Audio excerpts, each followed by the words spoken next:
শুরু হয়েছে ঢাকা প্রিমিয়ার লিগের দলবদল, যেখানে লিজেন্ড অফ রূপগঞ্জের যোগ দিয়েছেন সাকিব আল হাসান। শনিবার দলবদলের প্রথম দিনে অনলাইনে নতুন দলের পক্ষে কাগজপত্র জমা দিয়েছেন সাকিব।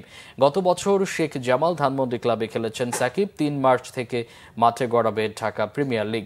৫ আগস্টে রাজনৈতিক পট পরিবর্তনের পর হত্যা মামলা হওয়ায় দেশের মাটিতে খেলতে পারছেন না সাকিব। শুধু তাই নয়, বিসিবি সভাপতি চাইলেও সরকারের সবুজ সংকেত না পাওয়ায় জাতীয় দলের হয়ে দেশের বাইরেও খেলতে পারছে না এই অলরাউন্ডার।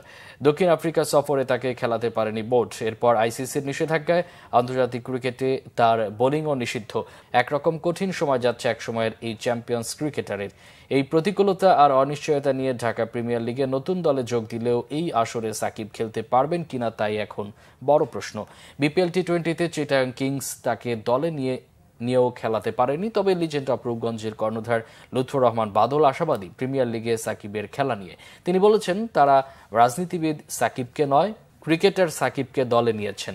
বোলিং ত্রুটি সারাতে মার্চে ইংল্যান্ডে আবারও পরীক্ষা দিবেন সাকিব। টিমের সবচেয়ে বড় আকর্ষণ সাকিব আল হাসান। আমার সাথে কথা হয়েছে, ঘরের ছেলে ঘরে আসতেছে, এটা হলো সবচেয়ে বড় নিউজ। আমরা রাজনীতিবিদ সাকিবকে নেই, আমরা খেলোয়াড় সাকিবকে নিয়েছি এবং সাকিব একটা দেশের সম্পদ। আমরা চাই না সাকিব অচিরেই ঝরে যাক। এবং আপনারা জানেন যে সাকিবের অলমোস্ট কেরিয়ার শুরু থেকে আমার সাথে ছিল এবং এখনও ও আশা প্রকাশ করছেন আমার সাথেই থাকবেন।